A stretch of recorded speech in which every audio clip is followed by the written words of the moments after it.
nome em todo o tempo e ter sempre nos nossos lábios um louvor, entrar pelos seus átrios em ação de graças com louvor. Glória a Deus, porque a sua benignidade dura para sempre e é anunciada de geração em geração. A palavra, quando é plantada, diz que as raízes estão junto ao ribeiro e aí dará fruto. A palavra de Deus é a água da vida. O favor de Deus na tua vida suplanta todas as riquezas que tu possas alcançar. Faz de ti um homem rico. O favor de Deus na tua vida faz de ti um homem resplandecente, que resplandece a luz de Cristo. Na sua natureza, Deus é amor. Deus ama porque faz parte dele. É a sua essência. É o seu coração mostrado aos homens. Deus prova isso. Nesta manhã, Senhor, meu Deus, ir ousadamente diante do Teu trono da graça, Senhor. Clamar a Ti, Senhor, clamar por misericórdia, Senhor. Clamar por salvação, Senhor. Pedir-te que sejas Tu a fazer aquilo que somente Tu fazes, meu Deus. Senhor, quer destapar ouvidos, Senhor. Senhor, quer desatar vidas, sará-las, tocá-las, salvá-las pela preciosa sangue do Teu Filho amado Jesus Cristo, derramada na cruz do Calvário, Senhor. Pela qual, meu Deus, temos entrada, Senhor, diante, Senhor, do Teu trono, alcançando misericórdia, Senhor. Nós que outrora não éramos povo, Senhor, agora somos povo, meu Deus, porque alcançamos misericórdia, Senhor, no Redentor Jesus Cristo, Teu Filho amado. Assim, que hoje, no nome de Jesus, Senhor, onde quer que a Tua palavra esteja a ser pregada, onde quer que ela esteja a ser ouvida, sabemos que ela não vai voltar para Ti vazia, senão que vai produzir frutos agradáveis. Assim, Pai, no nome de Jesus, abençoa cada alma, Senhor, abençoa cada vida neste lugar e onde quer que a Tua mensagem seja escutada. Pai, no nome de Jesus Cristo, Senhor, oramos confiadamente, Senhor, em como Tu vais operar por meio do Teu Espírito Santo, no nome de Jesus. Amém. Amém. Queria pedir-te que tu abrisses a tua Bíblia no capítulo 14 do Evangelho segundo São Marcos. E, na realidade, estamos abertos para férias e sempre, mesmo quando não estou aqui presente, quase sempre, graças a Deus, pelos meios da internet, consigo sempre ouvir o streaming online, em linha diretamente, ou quando não é diretamente, depois consigo ouvir sempre a priori e depois. E um dos problemas que eu creio que existe na sociedade hoje em dia é que grande parte das pessoas não vivem uma vida significante ou com um grande significado, ou melhor, com propósito. Todos nós, aqueles que cremos em Jesus Cristo e que fomos alcançados pela sua redenção na cruz do Calvário, costumamos dizer a quase todas as pessoas que ainda não conhecem Jesus, dizemos-lhe: Jesus tem um propósito para a tua vida. Amém? Mas também acontece que dentro hoje das paredes das denominações, das diferentes denominações que se congregam em nome de Jesus Cristo, há muitas vidas que vagueiam sem significância, apesar de que tenham um propósito. Mas não têm significado, não sabem, vagueiam à deriva, tal como a palavra de Deus diz, como meninos levados por qualquer vento de doutrina. O vento bafeja do norte para o sul e vão para o sul. O vento bafeja deste para o oeste e assim vão. Mas na realidade não têm a sua verdadeira significância. Não são a sal que deveriam ser nesta terra. Não são a luz que deveriam alumiar com a luz de Jesus Cristo. Eu propus-me no meu coração compartilhar convosco acerca de uma vida com propósito. Uma série sobre uma vida com propósito. Porque somos chamados, porque temos um propósito, mas somos chamados para viver uma vida abundante, mas uma vida com propósito, uma vida que é uma vida que está desenhada por Deus para impactar outras vidas, para estabelecer o reino dos céus nesta terra, mas uma vida não somente que tenha um propósito, mas o título desta mensagem é uma vida que valha a pena recordar. Grande parte das pessoas têm o standard da sua vida marcado e quase sempre desenhado, fazem as coisas em prol do que é que pensarão daquilo que eu faço. O que é que dirão daquilo que eu visto? O que é que dirão daquilo que eu tenho? Mas na realidade, Qual vai ser o legado que tu deixarás para trás? Hoje em dia as pessoas quase sempre pensam nesta direção. Eu vou tratar de adquirir alguns bens, eu vou tratar de conseguir lograr algumas coisas na vida para deixar aos meus filhos uma casa, vou conseguir talvez tratar que tenham uma educação universitária. Mas na realidade às vezes os bens são necessários, mas não são na verdade indispensáveis. Mas tudo é sempre pensado nesse tipo de matérias. Cada vez mais aquilo que se encontra mesmo dentro do seio daqueles que acreditam em Jesus Cristo é a falta de valores, de ideais e de ética e de moral. Há muitos jovens cristãos que tu falas acerca da palavra ética e eles nem sabem definir o que é ética. Não conseguem definir a palavra ética. É muito interessante. Mas a questão é, tu como pai, tu como mãe, tu jovem, o que é que pensas que é viver uma vida que vale a pena recordar? Que tipo de legado é que tu pensas que vais deixar para trás? Porque um legado é como um memorial que fica de geração em geração. É algo que vai mais para além das palavras que nós possamos dizer. É uma vida que se vive e que marca e que impacta e fica como recordação. Daqui a 100 anos ninguém se vai recordar daquilo que nós vestimos, ninguém se vai recordar no carro que nós usamos. Nem sequer as pessoas vão pensar a que comunidade é que nós pertencemos, ou em que tipo de casa é que nós vivemos, ou que tipo de trabalho social é que nós fizemos. Isso não vai passar pelas mentes das pessoas. Se nós formos à Bíblia, em Tiago, capítulo 4, verso 14, Tiago refere que as nossas vidas são como uma névoa, como um vapor que está aqui hoje e amanhã desaparece. O que é na vossa vida? Sois um vapor que aparece por um pouco e logo se desvanece. Então temos que viver a vida de tal forma que a nossa vida deixe um legado, seja um memorial, uma vida que seja significante. Pensemos sobre a nossa própria vida. Nós estressamos-nos a andar às voltas, a trabalhar, muitas das vezes até ao ponto de exaustão. Escuta uma coisa e muitas vezes dizemos, não, é por amor à obra.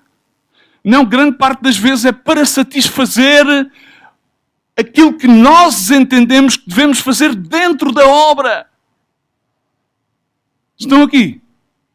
Não é que nós trabalhamos por amor a Deus e ao próximo, sim, mas grande parte das vezes aquilo que fazemos não é realmente por amor a Deus e à obra, mas é mais por amor à nossa própria imagem diante de Deus e da obra.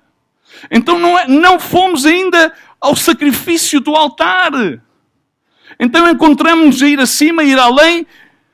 E aquilo que nos acontece grande parte dos dias, não sei se a ti te acontece, a mim acontece muitas das vezes, sentimos como ainda não alcançamos. Parece que estamos sempre a ouvir, eu não sei se tu, mas eu gostava muito dos Rolling Stones e ainda gosto, sabes?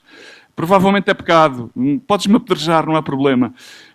Parece aquela música I can get no satisfaction. Cada vez que vais mais para a frente parece que não alcanças. A meta parece que sempre vai mais para lá.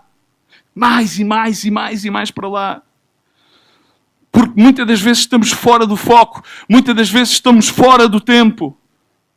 Porque não entendemos que a única coisa realmente que tem um valor eterno e que é transcendente é a nossa adoração. E que a adoração não é cantar músicas para o Senhor. A adoração é muito mais abrangente e é muito mais transversal em tudo aquilo que nós fazemos na vida. Mas o pano de fundo e a questão de fundo que eu quero pôr-te nesta manhã é que nós temos que viver vidas que sabemos que têm um propósito, mas temos que viver dentro desse propósito. Vidas que devem ser significantes, que tenham significado, que deixam marca noutras vidas. Vidas que valham a pena contar, que podem ficar para a memória das gerações vindouras. E que realmente reflitam que nós damos o verdadeiro valor ao sacrifício que Jesus fez na cruz do Calvário. Porque nós dizemos, aleluia, Jesus redimiu-me, Jesus justificou-me. Glória a Deus, amém? Que precioso. Maria, esta história que nós estamos aqui a ver contada em Marcos 14, está contada também em Mateus 26 e também está implícita em Lucas 7, que é um evangelho sinótico, e também está implícita em João 12. E fala acerca de uma mulher, vamos lê-la por um momento, por favor. Diz que 2 dias depois era a Páscoa, a festa dos pães asmos, pães nos quais não se punha levadura durante a festa dos pães asmos, eram 7 dias antes da Páscoa, que significa que não se podia, de certa maneira, adulterar nenhum tipo de alimentos, que era uma festa de santificação, porque iria-se preparar para que depois se matasse o cordeiro da Páscoa, que iria tudo estar preparado, era o preparar do corpo de Jesus. Não é realmente o significado que havia no Antigo Testamento, que iria refletir-se posteriormente na crucificação de Jesus Cristo. E diz: os principais sacerdotes e os escribas procuravam como prender a Jesus, com dolo, significa com engano, e iriam matá-lo, e diziam: não no dia da festa, para que não se faça alvoroço entre o povo. Sempre havia e sempre há esta máxima: não façamos tal e pascual para que realmente isto não impacte as demais pessoas. Cumpramos certas e determinadas pautas. E assim são geridas grande parte das vezes as vidas das pessoas. E estava ele em Betania. Em Betania, como tu queiras interpretar a palavra, mas na realidade é Betânia, o soletrá-lo verdadeiramente em português. Na verdade, Betania é um pequeno povoado, um bairro no leste de Jerusalém. E aí, em Betânia, sabe-se definitivamente, toda a gente sabe, que nos últimos tempos do ministério de Jesus Cristo dirigia-se muito a Betânia, porque era onde ele repousava na casa de... Alguém recorda-se das aulas da escola dominical? Na casa de? Mais de outra pessoa. Maria, Marta e Lázaro. Mas neste caso ele estava na casa de Simão. Aqui, para darmos mais uns dados, na realidade, Simão, que era fariseu e que também tinha lepra. Simão que foi sarado por Jesus. Simão que se tem entendido pelas várias escolas de teólogos que provavelmente seria casado com Marta, que era irmã de Lázaro. Lázaro, Marta e Maria, que era uma família com alguma relevância. Da mesma maneira, Simão. Ambos viviam em Betania. Mas neste caso, diz a palavra do Senhor, estando ele em Betania, em casa de Simão, o leproso, noutros evangelhos lereis em casa de Simão, o fariseu, é exatamente o mesmo Simão, o Simão que era fariseu e sofria de lepra, este leproso que foi sarado por Jesus, estavam sentados à mesa e eis que uma mulher. Esta mulher era Maria, Maria que era a pecadora. Estamos aqui. Mas esta Maria pecadora... Normalmente as pessoas, quando ouvem o contexto da palavra pecadora, relacionam-no logo com uma meretriz. Mas não necessariamente Maria, a irmã de Lázaro e de Marta, era meretriz, mas sim vivia uma vida de forma em que estava envolvida em alguns tipos de pecados. Mas ao conhecer a Jesus, diz a palavra de Deus também em Lucas, que é Lucas capítulo 10, ela escolheu a melhor parte. Que foi adorar a Jesus, que foi prostrar-se aos pés de Jesus. E isto mesmo vamos encontrar relatado em Mateus 26, em Lucas 7 e em João capítulo 12. Que tudo isto relata este mesmo episódio. Então diz a palavra do Senhor, então sentado estavais com uma mulher, tendo um frasco ou um vaso de alabastro de unguento de nardo puro de muito preço, veio e, quebrando o frasco, lhe derramou sobre a sua cabeça. Em Mateus vemos que não é sobre a sua cabeça, mas é sobre os seus pés. Em João também. E continuando a ler, e houve alguns que se indignaram entre si e disseram para que se fez este desperdício de unguento? Para que é que fazemos isto? Afinal, isto é um desperdício. Porque isto podia ser vendido por mais de 13 dinários e dá-los aos pobres. E murmuravam. Noutras versões bíblicas, criticavam contra ela. Jesus, porém, disse-lhes, deixai-a. Porquê a molestais? Ela me tem feito, digam comigo, ela me tem feito uma boa obra.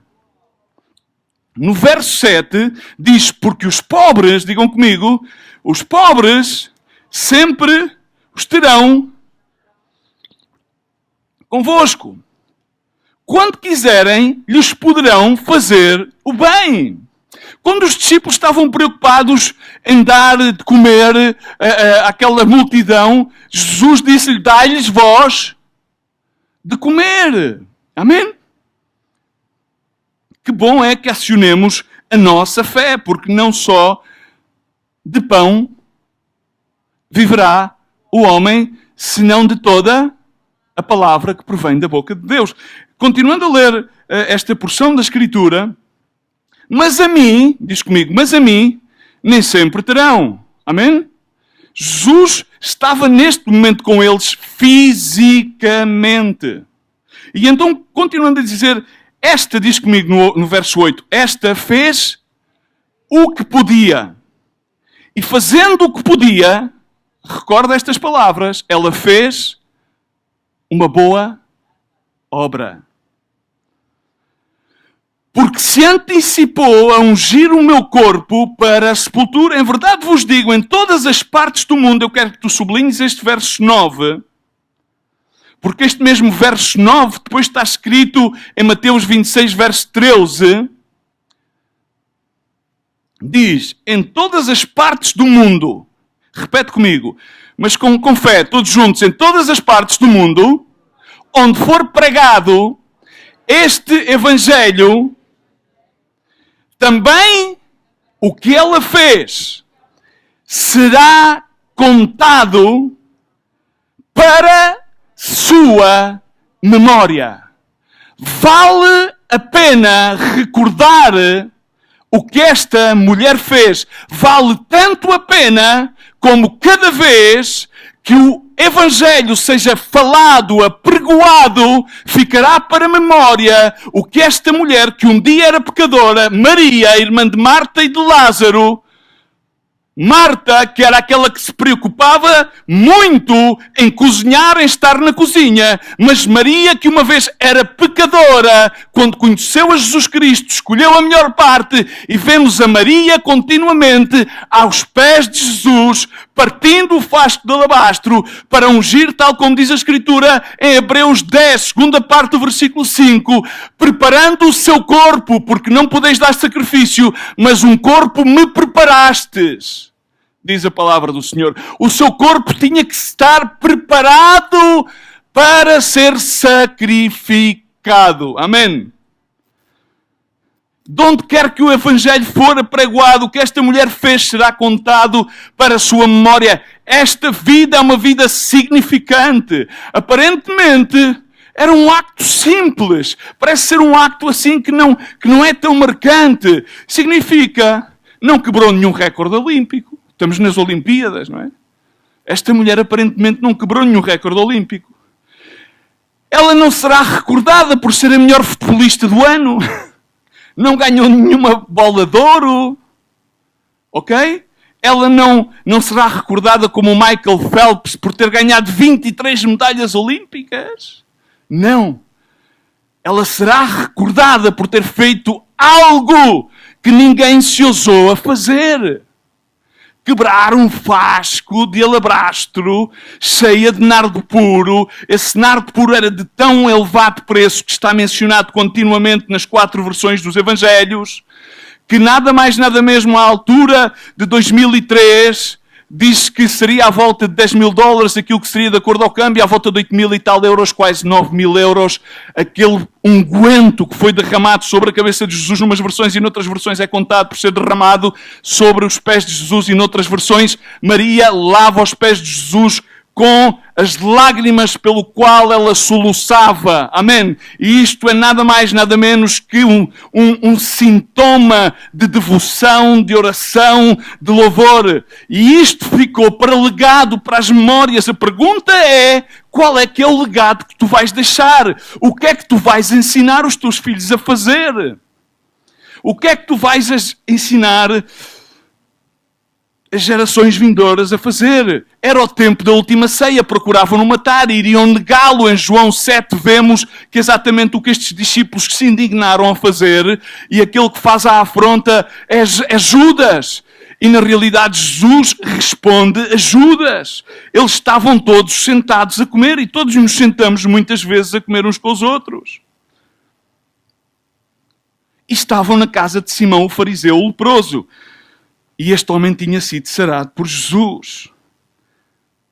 Mas aquela mulher marcou a diferença. E esta mulher, como está escrito em João 11, 1 e 2, toma nota simplesmente para marcar biblicamente que Maria, cujo irmão Lázaro se achava enferma, no versículo 2. E em Lucas 7, vamos ver outra vez, 37, 38 e 39, eis que uma mulher pecadora que havia na cidade, quando soube que ele estava à mesa em casa do fariseu, trouxe um vaso de alabastro com bálsamo, e estando por trás dos seus pés chorando, começou a regar-lhe os pés com lágrimas, e enxugava-os com os cabelos da sua cabeça, beijava-lhe os pés e ungia-os com bálsamo. Mas o fariseu não fez nada disto, mas vamos sair deste contexto de Lucas, porque não é o contexto de Marcos. Isto é o lugar mais sagrado que nós podemos procurar estar, irmãos, não é dentro da igreja. Porque tu podes estar dentro da igreja, mas não estar aos pés de Jesus. Mas tu podes estar em qualquer lado, mas estar aos pés de Jesus. Amém? Então tem que ser a postura de rendição. Normalmente os cristãos de hoje em dia estão às mãos de Jesus, porque eles querem receber. Mas quando tu estás aos pés de Jesus, tu estás a entregar. São duas posturas completamente diferentes. Quando tu estás às mãos de Jesus, tu queres receber. Senhor, dá-me a tua bênção. Senhor, toca e sara-me. Senhor, abençoa o meu matrimónio. Senhor, dá-me a providência material. Senhor, mas quando tu estás aos pés de Jesus, seja qual seja a necessidade que tu tens, é secundária e passa a ser primário o louvor, a adoração, a rendição. A primeira coisa é estar aos pés de Jesus. A primeira coisa é honrar a Deus. A primeira coisa é louvar a Deus. A primeira coisa é reconhecer o senhorio, a majestade e todo o seu poder. E não é importante estar na cozinha a preparar os pratos de comidas, mas sim agarrar o vaso de alabastro e quebrá-lo para estar aos pés de Jesus. Amém? Isso é louvar a Deus, isso é reconhecer que Jesus é Senhor das nossas vidas. Lavar os pés aos próximos é uma postura de estar ajoelhado e fazê-lo a Jesus. Aquilo que me fizeste a estes pequenos, fizeste-los a mim. Essa foi aquilo que ele ensinou aos seus discípulos. Ele lavou-lhe os pés. Alguns diziam, não, Senhor, eu sei, se não vos faço isto, não tereis parte comigo.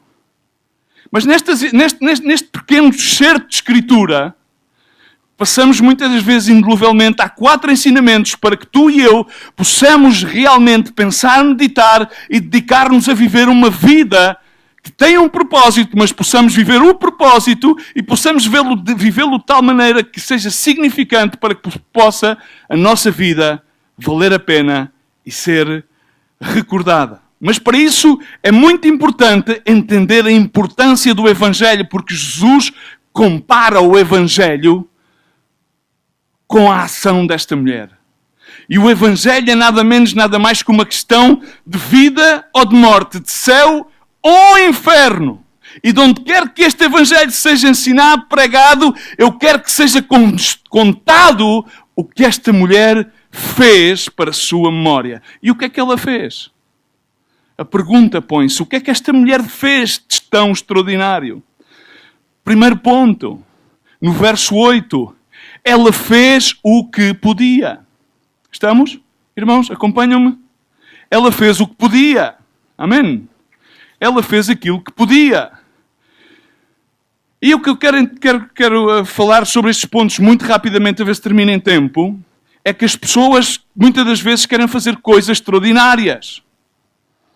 Coisas tão extraordinárias que por vezes ultrapassa aquilo que podem fazer.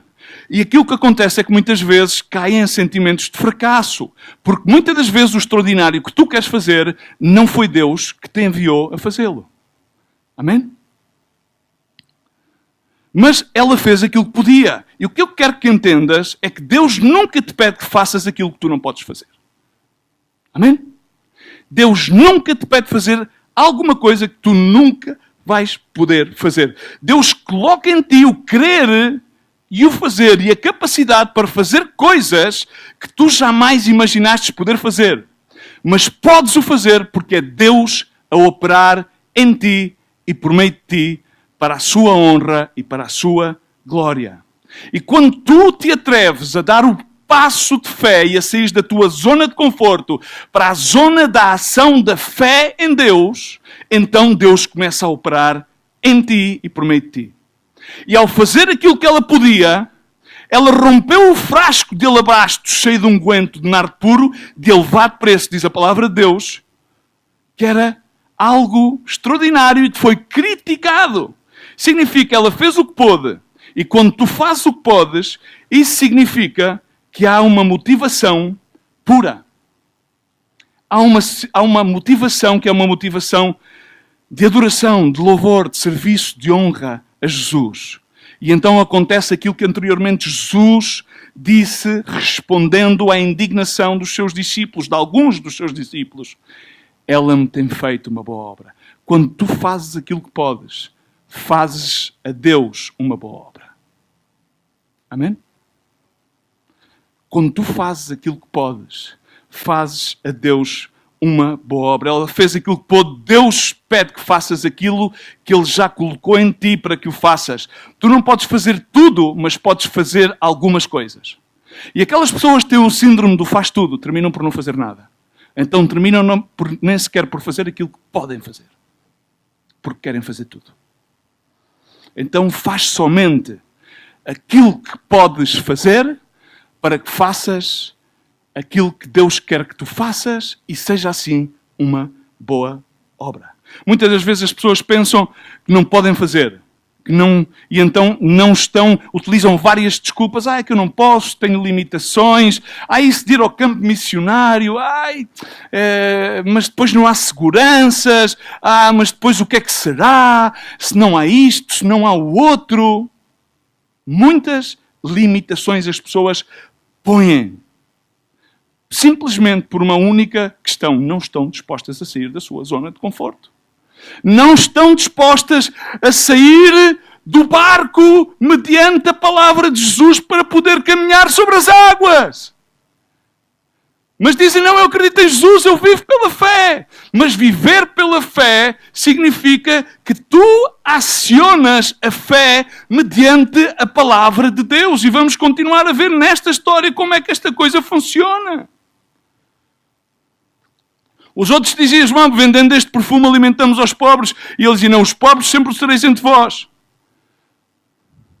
Eles queriam ancorar-se na segurança. E há muitos cristãos que se querem simplesmente ancorar eles mesmos, não na obra de fé da palavra de Deus, mas nas suas obras que eles querem entregar a Deus para tratar de impressionar a Deus. Então assim nunca conseguem viver uma vida que vale a pena recordar e ficar para memória como a vida desta mulher. Vida é uma vida que tem propósito, mas nunca alcançam o propósito. Então o sentimento do I can get no satisfaction está sempre presente. E querem comprar esse propósito com os dízimos e as ofrendas e as membresias. E é impossível. Porque uma vida que vale a pena viver é uma vida de estar aos pés de Jesus como esta mulher. Ela não somente fez aquilo que pôde fazer, senão que esta mulher fê-lo enfrentando a adversidade. Ela enfrentou aquilo que se chama o criticismo, é o segundo ponto. Irmão, tens que aprender a viver em frente ao criticismo. Em frente à murmuração. Quando tu estás a seguir ao Senhor, quando tu decides passar a sair da tua zona de conforto, quando tu entendes o chamado, o propósito, que a vida tem um significado, que Deus está a operar em ti, o querer e o fazer, que a palavra de Deus é mais que suficiente, que a sua graça te basta, que na tua debilidade e na tua fragilidade Ele te fortalece, que Ele está contigo todos os dias até ao final dos tempos, que Ele nunca falha. Quando tu te pareces desmoronar, quando estás a afogar, Ele deita a mão e saca-te uma vez mais, que Ele é um Deus de novas oportunidades, que não há nenhum pecado do qual Ele não te possa limpar, que não há nenhuma situação da qual Ele não te possa restaurar. Quando tu entendes isto, e então o teu coração está cheio destas verdades que são tangíveis, que são imutáveis, saíste então da tua zona de conforto, então atreves-te a ir, atreves-te a ir servir, e atreves-te a ir às missões. Quando tu rendes o teu ministério ao pés de Jesus, quando tu decides viver integralmente para Jesus, vais enfrentar críticas. E as primeiras críticas surgem no seio da tua família. Tu estás maluco? O que é que tu vais fazer? Tu vais para a África? Aquilo só os gajos. Estás cheio de doenças. É um mosquito, é o zinzu, é os zulus, é o xixu. O que é que vai ser de ti e os teus filhos? Tu vais para a China, eles falam chinês. Não dá. Não podes. Lavaram-te o cérebro. Tu acreditas em Jesus. Jesus, estás perdido. Estás perdido. A crítica. Tens que enfrentar a crítica, a murmuração. Traz pessoas que não vão apreciar as mudanças de Deus, que Deus vai operar em ti, não vão concordar com a visão que recebes, com o chamado, não vão concordar com a tua entrega, com a tua renúncia, com o teu serviço. Algumas vão burlar-se de ti. Irmãos, não vale a pena ir mais longe. Isso acontece dentro da casa de Deus. Eu vejo isso ao diário. Para sofrimento ao diário. Eu vejo bullying dentro da casa de Deus. Jovens a fazer bullying, juntam-se contra outros simplesmente porque não querem entrar nas ondas deles. E eles pensam que são mais fortes. Vão ao God's Gym, não. Eles vão ao Human Gym. Não entenderam a dinâmica de Deus. Há muitos que têm nome de que vivem, mas estão mortos. Nem todos aqueles que dizem Senhor, Senhor entrarão no reino dos céus, mas simplesmente aqueles que têm uma vida que vale a pena recordar. Significa que fazem a vontade daquele que os chamou. Amém? É o que diz a Bíblia. Não são palavras minhas. Não inventei nada. Está escrito, irmãos. Está escrito. Mesmo entre os irmãos, repara-te que a primeira voz que saiu foi a de Judas. Não está relatado ali, mas está escrito em João capítulo 6, verso 7. Que é quando Jesus lhe responde. Indignados com uma ação de louvor e de adoração. Esta voz teve origem em Judas. Que na realidade Judas não estava preocupado com a grana.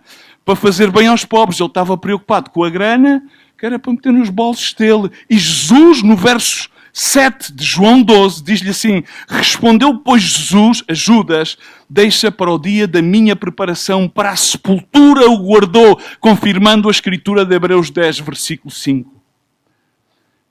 Isto não está escrito aqui em Marcos. Está escrito em João.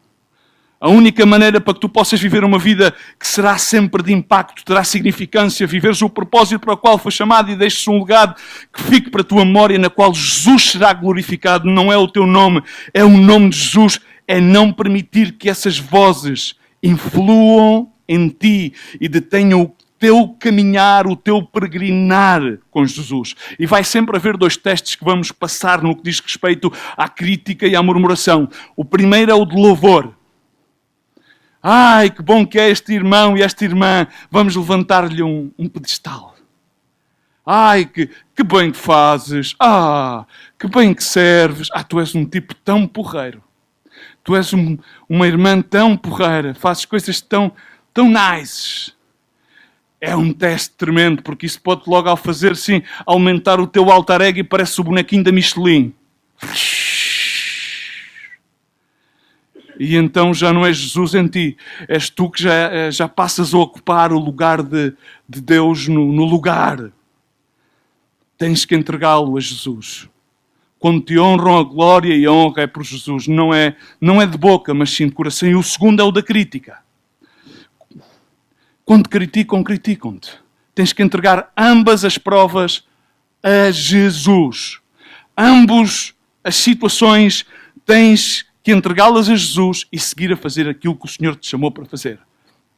sem que estas situações te sejam importúnio, somente o Senhor, somente a sua vontade, só a palavra, só a graça, já dizia Lutero. Somente Escritura, somente a sua graça, somente Jesus. As 3 principais máximas. Não te deixes ter nem por um minuto, nem por um, nem por outro. O Senhor segue o seu chamado. É melhor que tenham algo para falar. Sempre vão falar da nossa vida, sempre. Ao fim e ao cabo, como diz a palavra de Deus, a língua é um membro difícil de controlar. É um fogo, é um pequeno membro que se gaba de grandes coisas. Vende quão grande pequeno é e quão grande fogo incendeia, diz Tiago. E também diz em Tiago, bom, todos tropeçam em muitas coisas, mas se algum não tropeça em palavra, esse é homem perfeito. Se alguém consegue dominar a língua, é homem perfeito. Neste capítulo 3 de Tiago, diz ao final, bom, a promover a paz, significa há que ter controle da língua. Na realidade, vamos sempre ter que enfrentar estas 2 provas. E o louvor vem pela língua, e a crítica vem pela língua. Isto será sempre recorrente durante a nossa vida, durante o nosso caminhar com Jesus. Mas vejamos uma coisa, aquilo que eu quero deixar-te bem patente, que é uma promessa de Deus para todos aqueles que estão a cumprir a sua vontade, para todos aqueles que atendem ao seu chamado. Isaías 54:17 diz a palavra de Deus, não prosperará nenhuma arma forjada contra ti, e toda a língua, diz comigo, e toda a língua, que se levantar contra ti em juízo, tu a condenarás. Tu a condenarás. Não és tu que a condenas. É Deus em ti que a condena. E depois põe ponto e vírgula. Esta é a herança do Senhor. E vírgula. E a justificação que de mim procede, diz o Senhor. Repara que isto é uma promessa que é efetuada porque o Senhor efetua pela voz do profeta. E esta promessa já está consumada na cruz, porque a justificação foi consumada na cruz do Calvário. Amém? Esta justificação está feita. Significa que todas as adversidades pelas quais nós teremos que passar, afrontas, críticas, murmurações, é Ele que nos vai dar a graça, porque Ele compara a língua como uma arma, uma categoria de arma. Ele mesmo a condenará e Ele dará-nos a graça para que possamos derrotar este criticismo. E como é que o vamos fazer? Hebreus, pões-tu os olhos em Jesus Cristo, o autor e o consumador da nossa salvação. Agora repara, ela fez o que pôde fazer, fê-lo enfrentando, apesar de todas as coisas do criticismo, e mais ainda, quando é que ela o fez? Este é o 3º ponto. E aqui também há algo que é impressionante. Ela fê-lo no tempo certo. Se ela esperasse mais um bocadinho, podia não ter ungido ao Senhor. Mas o Espírito Santo de Deus guiou-a e disse-lhe, este é o momento. Foi o Espírito de Deus que a guiou, conduziu ao momento oportuno, a janela da oportunidade, esta é agora, é o momento. Um corpo me preparaste, Hebreus 10:5. Tu tens de fazer a vontade de Deus no tempo adequado, no tempo certo, pois há um tempo para tudo. Amém? Quantas vezes dizemos, não, há um tempo para tudo? É ou não é? Amém? Quantas vezes é que disseste, há um tempo para tudo? O miúdo quer ir aqui, quer ir ali, o teu filho... Não, agora não, há tempo para tudo. Eu quero dizer-te da parte de Deus que há um tempo para tudo. Mas sobre todas as coisas, há um tempo para que tu rindas tudo ao Senhor. Esse é o tempo adequado e exato. Eclesiastes, toda a gente sabe aquilo que disse o rei sábio. Tudo tem a sua própria ocasiões. Do verso 1 ao verso 8, fala-nos que existem 28 tempos diferentes. Fala-nos o rei sábio. Só não menciona uma coisa.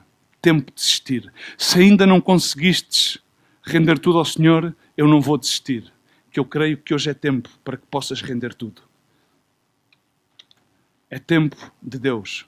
Porque em Deus sempre há novas oportunidades. Em Deus sempre se gera um novo tempo. Em Lucas diz a palavra de Deus falando que Jesus chorou sobre o jumentinho quando estava perto de entrar na cidade de Jerusalém. E a Escritura refere que foi em prantos, soluços, dizendo isto. Não conhecestes o tempo da tua visitação. E que triste é que existam pessoas que entrem dentro de um lugar de culto, que digam que o Senhor é seu Salvador, que aceitem Jesus Cristo, mas, no entanto, não conheçam o tempo da visitação, o tempo do chamado, o tempo da plenitude. Os hebreus não reconheceram, os judeus não reconheceram a visitação de Jesus. Jesus esteve entre eles. Jesus dirigiu todas as mensagens aos seus, mas eles rejeitaram, não o reconheceram. E Jesus chorava quando foi entrar triunfalmente dentro de Jerusalém. Antes de entrar, chorava dizendo: não conheceram o tempo da vossa visitação. Eles tiveram uma janela de oportunidade, mas não conheceram essa hora. Tu tiveste tantas oportunidades e eu pergunto, tu já reconhecestes essa janela de oportunidade? Que tipo de vida é que estás a viver? Uma vida significante, uma vida de impacto? Para que o Senhor fique com a tua vida com memória? Então eu quero dizer que tens que mover em tempo.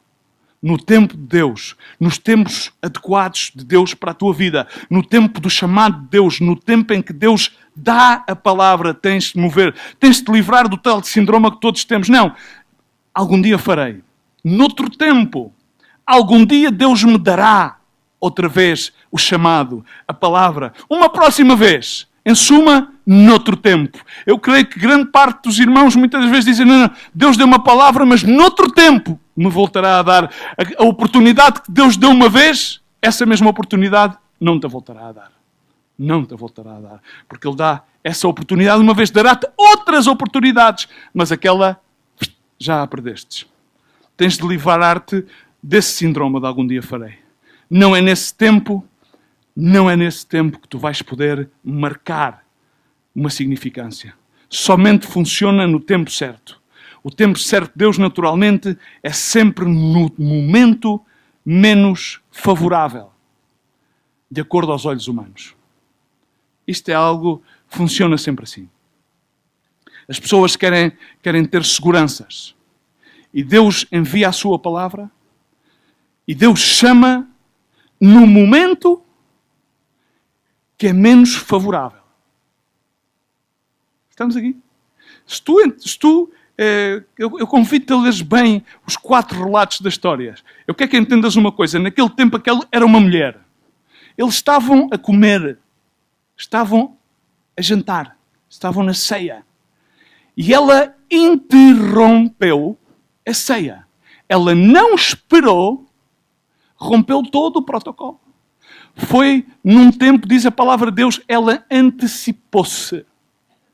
E o antecipo de Maria foi o tempo de Deus. É sempre num tempo que não é favorável aos olhos humanos. É sempre fora do protocolo, de acordo muitas das vezes à religião. Mas é esse o tempo de Deus. É o tempo da sua palavra. É sempre quando Ele diz: bom, Pedro, caminha sobre as águas. Não era favorável sair de um barco, caminhar sobre as águas. É de loucos. Mas foi sobre a sua palavra. E quando ele se deteve a olhar para as águas, afogou-se. Mas quando tu te pões a olhar para a palavra, para Jesus, e te sustens na palavra, não te afogas. Porque a sua palavra e a sua palavra e a sua graça é suficiente. Amém. Ela adorou porque era o que podia e devia fazer. Ela fê-lo em face ao criticismo. E ela fê-lo no tempo certo. Apesar de que, de acordo aos olhos naturais, se tenha antecipado. Era a destempo, mas ainda não tinham terminado a ceia. Era o momento de Deus, mas ela fê-lo movida pelo Espírito Santo de Deus. Ela louvou a Deus. Não lhe importava o que é que os outros diziam, somente aquilo que a voz de Deus lhe disse. Ela fez o que podia e fez uma boa obra. Algum dia servirei ao Senhor, dizem alguns. Algum dia, bom, provavelmente atenderei ao chamado de ir a missões. Algum dia perdoarei as ofensas daquela pessoa. Algum dia adorarei a Deus em espírito e verdade. Eu quero dizer-te que agora é tempo. Ela fez o que pôde, ela fez em face ao criticismo, ela fez no tempo certo, 4º e último ponto. Ela fez-lo desde uma posição de quebranto e ela quebrou. Ela não abriu o frasco, ela quebrou o frasco. Ela quebrou o frasco. Paulo ensinou aos Coríntios algo muito importante. Que temos este tesouro. E qual é o tesouro que temos? Dizemos Jesus. Não, este tesouro é o amor de Jesus. O amor que Jesus demonstrou por nós. Esse amor é que marcou significância nas nossas vidas. Esse amor foi aquele amor, aquele fogo, aquela paixão que pôde alcançar e salvar-nos. Pôde mudar a nossa vida de um lamento a baile. Em vasos de barro, vasos terrenais, para uma única coisa, que esses vasos sejam vasos pelos quais o seu amor possa fluir. Mas para que os vasos nos quais o amor de Deus está depositado possam fluir, esses vasos têm que estar quebrantados. Têm que estar quebrantados. Em 2 Coríntios, capítulo 4, verso 7, ensina a palavra de Deus que Paulo dizia: temos, porém, este tesouro em vasos de barro para que a excelência do poder de Deus seja de Deus e não da nossa parte. Jesus mostra e diz que a pessoa que vai ter uma vida marcante, que fique para a memória, é aquela que está quebrantada, cuja vida, então, ficará para a memória. Essa pessoa tem que estar quebrantada, tal como Maria estava quebrantada. Uma pessoa cujos sonhos que tinha foram quebrados. Deus quebrou-os. Deus disse: não, esse sonho não dá. A minha vontade é esta. E agora quebrou-se. Tal como a palavra diz de Coríntios, em seguida diz: em todas as coisas somos atribulados, mas não angustiados, perplexos, mas não desanimados, perseguidos, mas não desamparados, abatidos, mas não destruídos, trazendo sempre por toda a parte a mortificação do Senhor Jesus no nosso corpo, para que a vida de Jesus se manifeste em nós. E assim nós vivemos. Estamos sempre entregues à morte por amor a Jesus, para que a vida de Jesus se manifeste na nossa carne mortal, de maneira que a nós opera a morte, mas em vós a vida. Vasos quebrantados. Vasos que estão aos pés de Jesus, quebrados. Ele não está à procura de vasos perfeitos. Ele não está à procura de pessoas que tenham tudo totalmente controlado, pessoas que tenham tudo perfeitamente, integralmente matizado. Ele procura vasos quebrantados. Vasos que passaram pela dor do quebranto, pelo choro, pelo lamento e que se podem identificar com o quebranto do outro vaso. E então as pessoas verão e dirão: aquele vaso é real, não é falso, é real. Aquela pessoa passou por isto, passou por aquilo. Aquela vida é uma mensagem. Aquela vida é um púlpito. Não é um livro cheio de palavras. É uma mensagem. Barão de dores, quebrantado em todas as coisas, diz a palavra do Senhor. Assim foi Jesus. Entendamos uma coisa que é nas nossas fraquezas, é nas nossas fragilidades, debilidades que se aperfeiçoa a obra de Deus. Mas ninguém gosta de estar quebrantado. Ninguém gosta. Todas as pessoas querem ter tudo controlado e estar não quebrantado, mas em grande. Toda a gente gosta de estar em grande. Eu quero convidar-te a que tu nesta manhã te possas pôr de pé, por favor. Estamos a terminar. Quero dizer-te que o Evangelho é uma contraposição totalmente ao valor de Deus. A justa posição do cristianismo é que a única maneira de ganhar a vida é perdê-la. É entregar todos os aspectos da nossa vida ao Senhor. É ser ousado. Quando tu fazes isto, Deus então dá-te o seu poder, a excelência do seu poder, para que seja dele a glória. Jesus Cristo disse aos seus discípulos, disse: se alguém quer vir em pós de mim, negue-se a si mesmo, toma a sua cruz. Siga-me, pois quem quer salvar a sua vida, perdê-la-á, mas quem quer perder a sua vida por amor de mim e do Evangelho, salvá-la-á. É uma contraposição aos valores deste mundo. Este mundo quer que tu ganhes e ganhes e ganhes. Jesus Cristo diz: queres ganhar a tua vida? Perde-la por amor a mim e ao Evangelho e serás salvo. É totalmente diferente. Queres viver? Morre. Queres subir? Humilha-te. Queres receber? Dá. Completamente diferente. Como é que tu vais impressionar a Deus? Como é que tu podes viver uma vida que vale a pena ser recordada? Há quanto tempo, pergunto, fecha os teus olhos, é que tu não te quebrantas? Há quanto tempo é que tu não te quebrantas diante de Deus?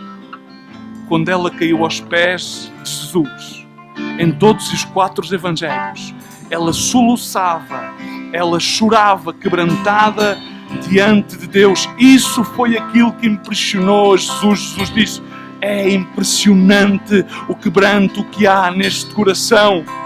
A diferença entre os vasos quebrantados e os que não são quebrantados é totalmente diferente.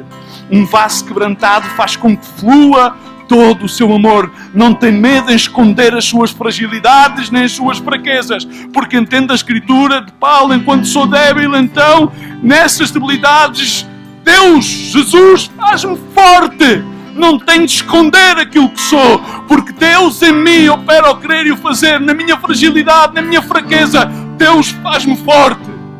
Mas as pessoas dizem: não, eu, noutro tempo me quebrantarei.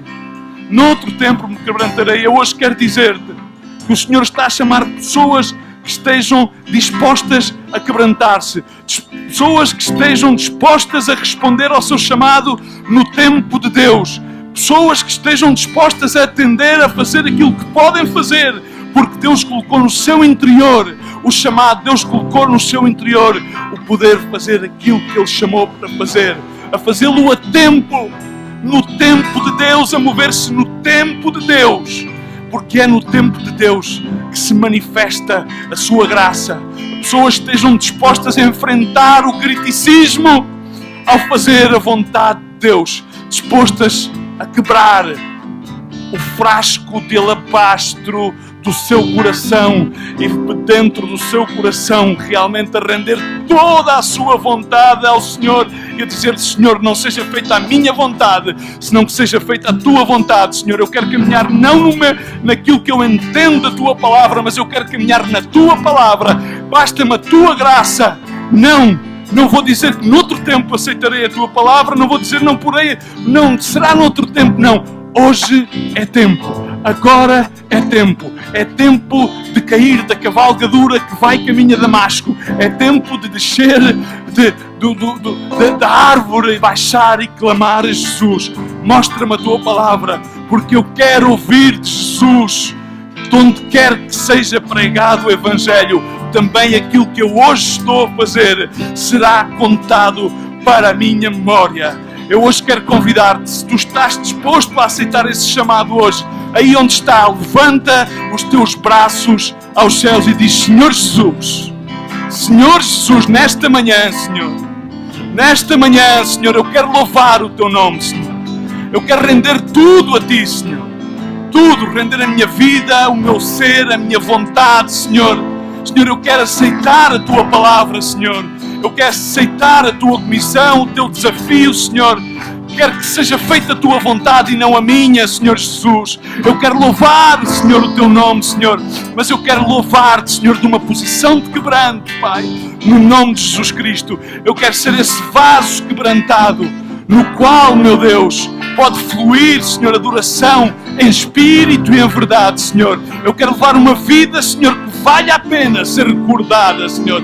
Uma vida com significância, uma vida na qual tu chamas para usar, uma vida na qual, meu Deus, quando tu olhas, tu ficas impressionado, porque estás a ver-me diante de ti, quebrantado, tal como eu sou, e tu estás a operar o querer e o fazer, Senhor. Eu disponho-me, Jesus, a fazer o que posso fazer, Senhor, para ti, para a tua honra e para a tua glória.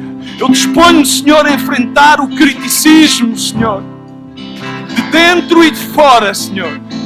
Eu disponho-me, Senhor, a expor todas as minhas fragilidades diante do teu altar, porque quando, Senhor, eu sou débil, tu te fortaleces em mim, Pai, no nome de Jesus. Eu nesta manhã, Senhor, eu rogo-te, Senhor, que tu me ponhas apercebido à tua palavra, à tua vontade e ao tempo de atuar mediante a tua voz, para que possa estar no teu tempo, caminhar segundo a tua perfeita vontade, Senhor. No nome de Jesus, abençoa cada pessoa nesta manhã, Pai, no nome de Jesus. Senhor, queremos louvar o teu nome, Senhor. Queremos que sejas tu agradecido, Pai, no meio, Senhor, desta congregação. Recebe toda a honra, toda a glória, Senhor, e abençoa, Senhor, agora no nome de Jesus Cristo. Chama, desafia, Espírito Santo de Deus, faz a tua obra no nome de Jesus, para a honra e glória de Jesus Cristo, Senhor. Faz a tua obra, Pai, no nome de Jesus Cristo. Aí onde estás, louva a Deus. Louva ao Senhor agora, com todo o teu ser. Quebranta-te diante de Deus. Quebranta todo o teu ser agora diante do Senhor. Abre o teu coração e põe-te diante do Senhor Jesus agora. Pai, no nome de Jesus.